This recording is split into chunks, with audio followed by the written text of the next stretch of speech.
Olá pessoal, na aula de hoje a gente vai dar continuidade na formulação de problemas planos com elementos finitos, mais especificamente fazer a formulação da matriz de rigidez para o estado plano de tensões com elemento triangular linear. O procedimento a gente vai seguir basicamente 4 passos essenciais. O primeiro é a definição do elemento, do tipo de elemento que a gente vai usar. Pode ser um elemento triangular, pode ser um elemento quadrilátero, a função de interpolação associada. A partir daí a gente passa para determinar as deformações dentro do elemento, determinar as tensões dentro do elemento e, por fim, a determinação da matriz de rigidez do elemento. Então, nessa figura, a gente pode ver uma chapa fina, consequentemente pode ser considerada como um estado plano de tensões, e ela está discretizada com elementos triangulares. Então esse elemento triangular tem 3 nós, o nó 1, nó 2, nó 3. Cada um desses nós tem 2 graus de liberdade associados, que são os deslocamentos U e V desse nó, nas direções do eixo X e Y, respectivamente. Então esse elemento ele vai ter 6 graus de liberdade. Seria os deslocamentos U e V de cada um dos nós. Então, para esse elemento, o nosso vetor de deslocamentos nodais ele vai ser um vetor 6 por 1, com os 6 componentes de deslocamentos correspondentes a cada nó. E da mesma forma, a gente vai ter um vetor de forças nodais, que aqui a gente está descrevendo como Fx1, Fy1, que são as forças no nó 1 na direção do eixo X, na direção do eixo Y, respectivamente. Então, a gente tem um elemento com 6 graus de liberdade. O que já é conhecido, a gente tem que relacionar essas forças nodais com os deslocamentos nodais através da matriz de rigidez do elemento, que é o que a gente vai estar determinando para esse elemento triangular linear nessa aula. Então, o primeiro passo é definir as funções de interpolação, que vão estar informando para a gente como que um ponto qualquer dentro desse elemento vai estar se deslocando. Então a gente vai ter uma função uma função de deslocamento U, outra função de interpolação V, em funções das variáveis x e y, que são os eixos cartesianos que a gente está adotando. Como a gente tem um elemento com 6 graus de liberdade, de forma geral a gente vai ter que adotar um polinômio com 6 coeficientes. Então, se a gente escrever essas funções de interpolação da seguinte forma, a gente vai ter U como uma função de x e y,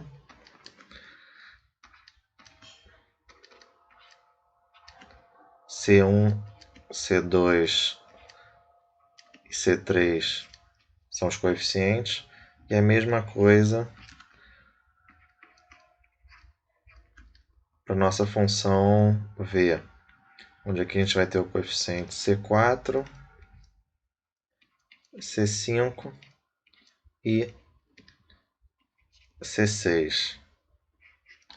Então eu vou estar numerando essa equação como equação 2, e aqui a gente já pode observar que a variação do deslocamento utilizando essa função ele é linear tanto em x quanto em y, porque a gente tem um coeficiente vezes x mais um outro coeficiente vezes y, então a gente tem uma variação linear adotando essas funções de interpolação. Então a gente pode escrever essas funções de forma matricial. Aqui vai ficar da seguinte forma: a gente vai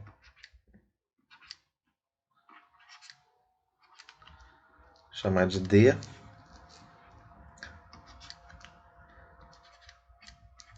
que vai ser igual às funções U e V, que pode ser igual a uma matriz que a gente vai chamar de matriz H, que vai ser a matriz das variáveis, vezes o vetor C, que vai ser o vetor dos coeficientes que a gente não conhece, que são C1, C2, C3, C4, C5, C6. Então, vou chamar essa equação de equação 3. Essa matriz H, a gente pode verificar que ela é dada pelas seguintes variáveis. 1, x, y, 0, 0, 0, 0, 0, 0 e 1xy.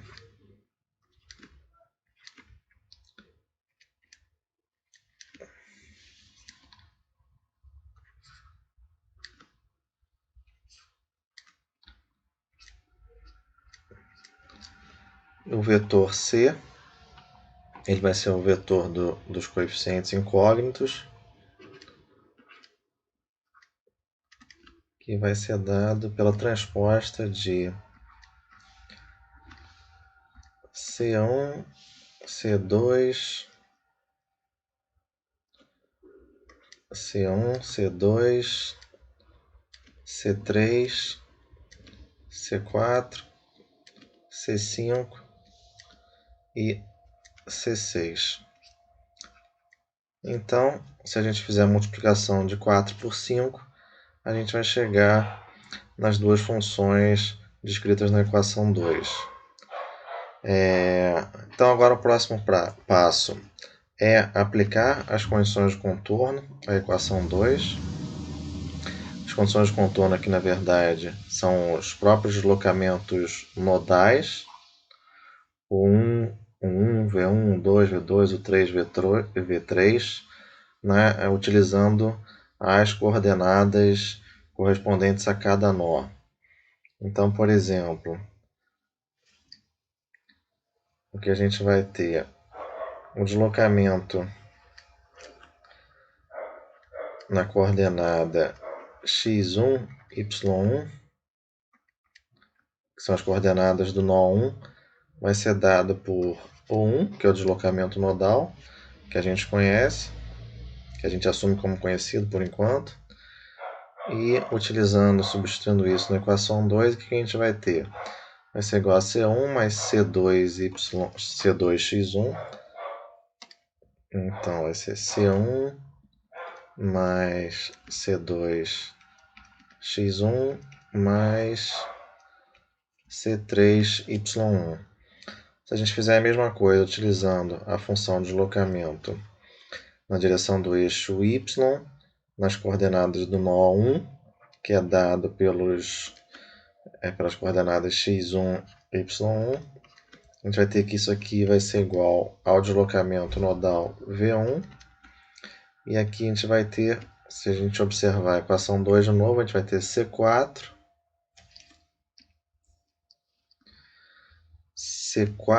mais C5x1 mais o C6y1. E a mesma coisa para todas as outras coordenadas. Como a gente tem 3 nós, 6 graus de liberdade, a gente vai ter 6 equações. Então, se a gente fizer U, x2, y2, vai ser igual ao deslocamento nodal U2. A mesma coisa para V de x2, y2, que vai ser igual ao deslocamento nodal V2, e assim por diante para o nó 3 desse elemento. Então a gente vai ter U de x3, y3 é igual ao deslocamento nodal U3, o V de x3, y3 é igual ao deslocamento nodal V3. Então, também posso escrever essas equações 6 de forma matricial. A gente vai ter o que? Se a gente observar, a gente tem, na verdade, o nosso vetor de deslocamentos nodais, foi definido como delta anteriormente na equação 1a. Então, a gente vai ter que o vetor de deslocamentos nodais delta vai ser igual, que eu vou chamar de uma matriz A, a matriz das coordenadas, vezes o vetor de coeficientes C.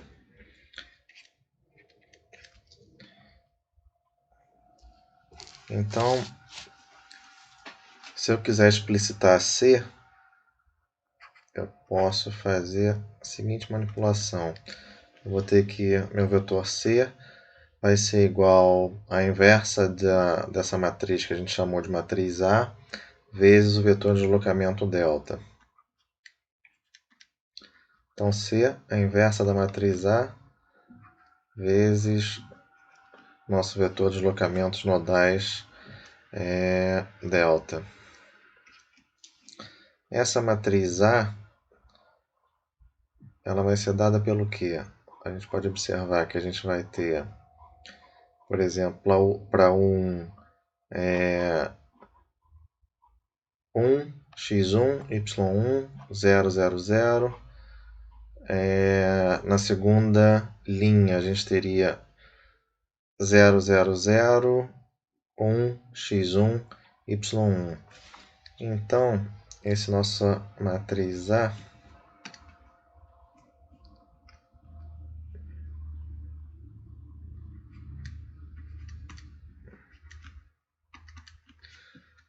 ela é uma 6 por 6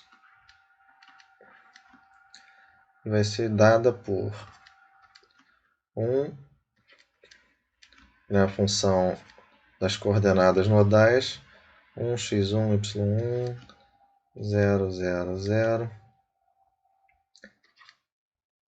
0, 0, 0, 1, x1, y1, forma semelhante para os outros deslocamentos nodais, 1x2, y2, 0, 0, 0, 0, 0, 0, 1, x2, y2, e por fim, desculpa, aqui a gente vai ter 1, x3, y3, 0, 0, 0, 0, 0, 0 e 1, x3 e y3. Então, essa é a nossa matriz de coordenadas nodais. Vou chamar ela de equação 9. Então, agora, se a gente substituir a equação 8 em 3, eu vou ter o quê? Vou poder escrever que o meu vetor das funções de interpolação vão ser iguais a h vezes a inversa da minha matriz A vezes o nosso vetor de deslocamentos nodais. E esse cara aqui, ele é na verdade a nossa matriz de função de forma. Então o que a gente vai chegar no final é que esse D é igual à nossa matriz de função de forma vezes o vetor de deslocamentos nodais delta. E eu vou chamar essa equação aqui de equação 10.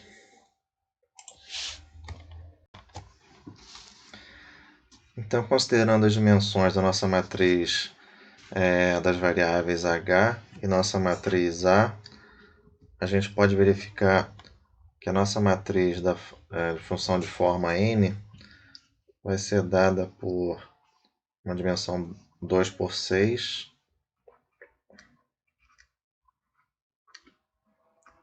n vai ser 2 por 6, visto que a nossa matriz das variáveis h, ela também tem dimensão 2 por 6, e a nossa matriz A é uma 6 por 6, a inversa dela.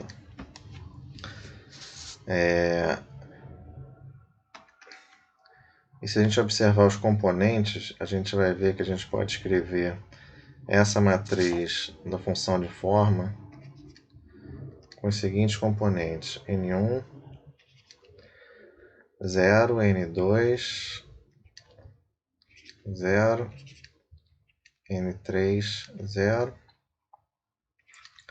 0, n1, 0, n2 e 0, n3. Onde esses componentes são funções das variáveis x e y. Então, vou chamar essa equação de equação 11. E substituindo 11 em 10, eu posso finalmente determinar as minhas funções de interpolação em função dos deslocamentos nodais, do vetor de deslocamentos nodais. Então, o que a gente vai ter?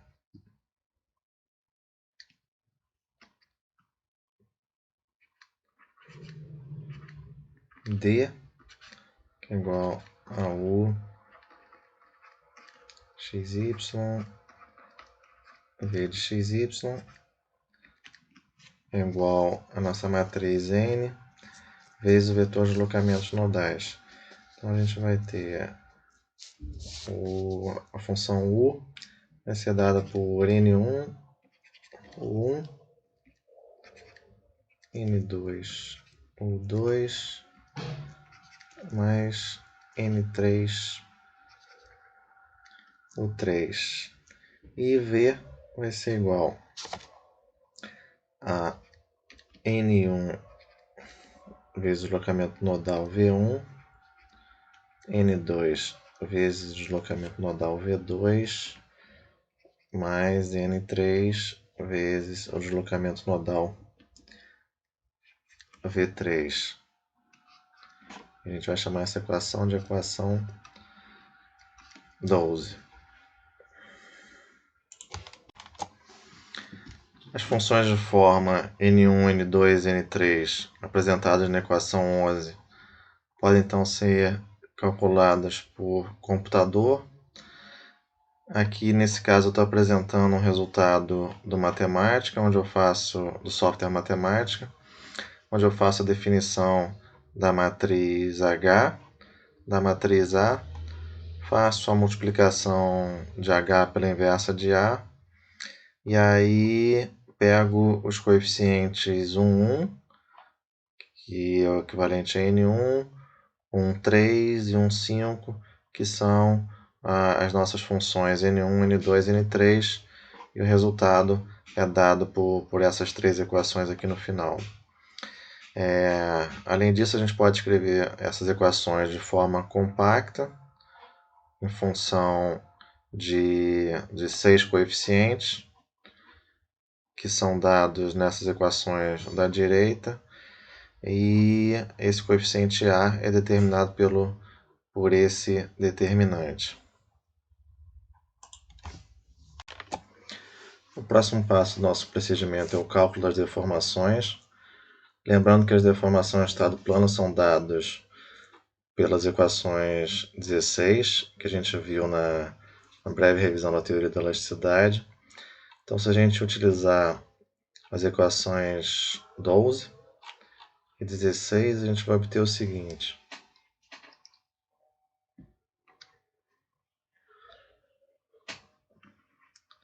Epsilon de x,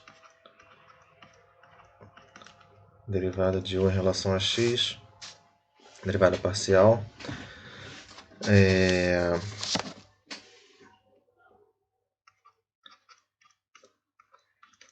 ter dn1 dx u1. Lembrando que a derivada parcial u1, como é um deslocamento nodal constante, vai ser igual a zero. A gente vai ter então dn2 dx u2 mais dn3 dx u3. De forma similar para deformação εy,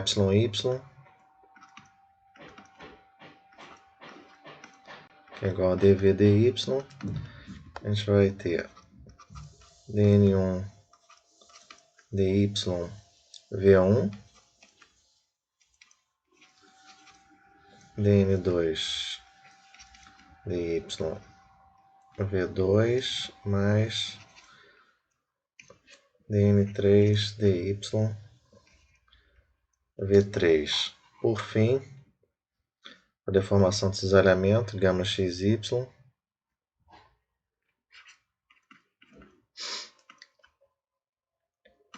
igual a du dy mais dv dx. A gente vai ter o que? Utilizando a equação 12. dn1 dy u1 mais dn2 dy u2 mais dn3 dy u3. Escrever o restante dos termos aqui embaixo. Então, agora a derivada dv dx, a gente vai ter dn1 dx v1, dn2 dx v2 mais dn3 dx v3. Então essa equação a gente vai chamar de equação 17. Então essa equação 17 pode ser escrita de forma compacta da seguinte forma.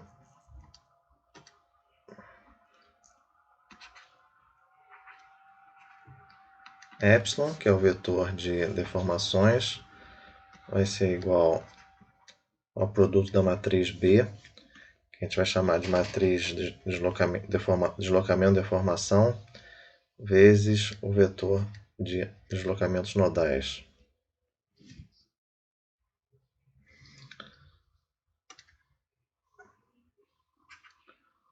Onde epsilon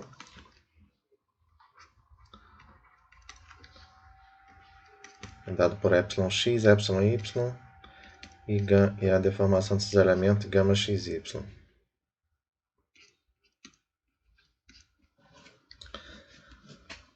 A matriz B, se a gente observar a equação 17, a gente vai ter os três primeiros termos, 0, 0, 0, 0, 0, 0, esses três termos, e depois os 6 termos na última linha da matriz. Então ela vai ser escrita como dn1 dx, dn2, desculpa,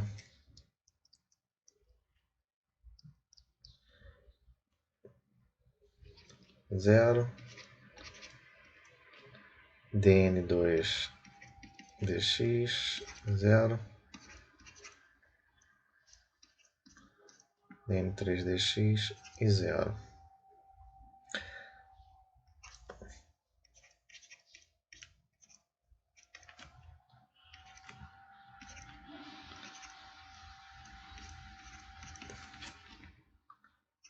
Zero, e por fim nessa linha dn3 dy.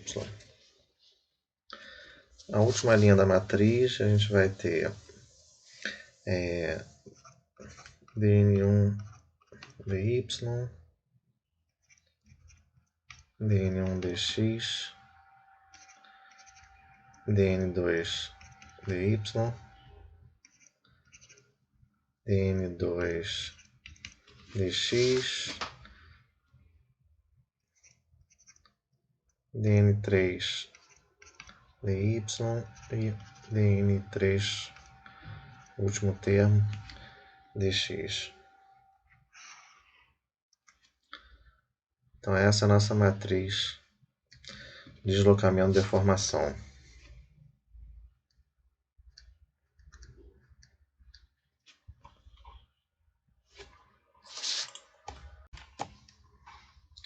Se eu agora substituir a equação 13 na equação 19, eu vou poder escrever essa matriz da seguinte forma.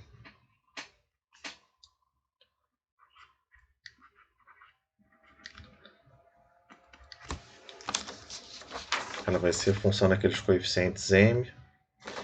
Então a gente vai ter m12, 0, m22, 0, m32, 0, 0, m13, 0, m23, 0 e m33.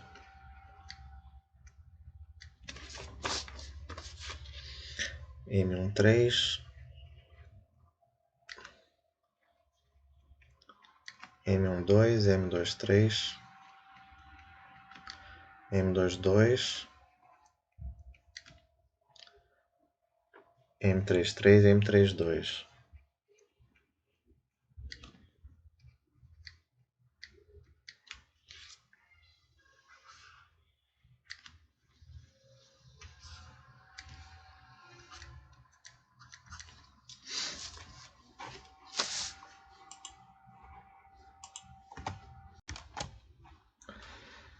Então, como todos os termos da matriz B são constantes, se a gente recordar da equação 14, todos os coeficientes m são valores constantes, a gente pode concluir que, através dessa relação 18, e utilizando a matriz 20, que esse elemento triangular linear de estado plano de tensões é um elemento de deformações constante. O próximo passo é o cálculo das tensões. Da revisão da teoria de elasticidade que a gente fez, a gente pode definir a relação tensão-deformação através dessa equação 21 em forma matricial. Então, o vetor tensões é igual a matriz de elasticidade vezes o vetor de deformações, onde a matriz de elasticidade para o estado plano de tensões é dado pela equação 23. Se a gente substituir agora na equação 21,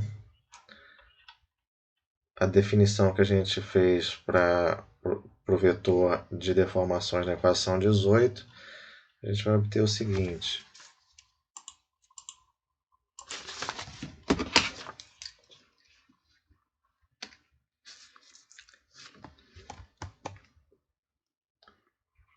Nosso vetor de tensões vai ser igual a matriz de elasticidade D vezes matriz B vezes o vetor de deslocamentos nodais delta.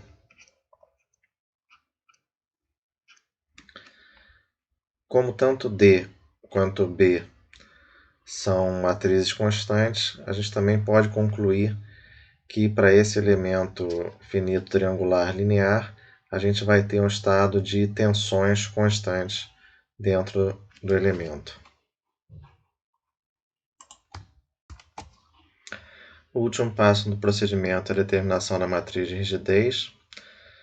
Aplicando o princípio trabalho virtual, a gente chega na equação 25, que determina que a matriz de rigidez é dada pela integral volumétrica da transposta da matriz de deslocamento e deformação vezes a matriz de elasticidade vezes a matriz de deslocamento e deformação. Como para esse elemento triangular linear, a gente tem que a matriz de deslocamento e deformação é uma constante, a gente pode escrever dV como a espessura da chapa, por exemplo, vezes dA.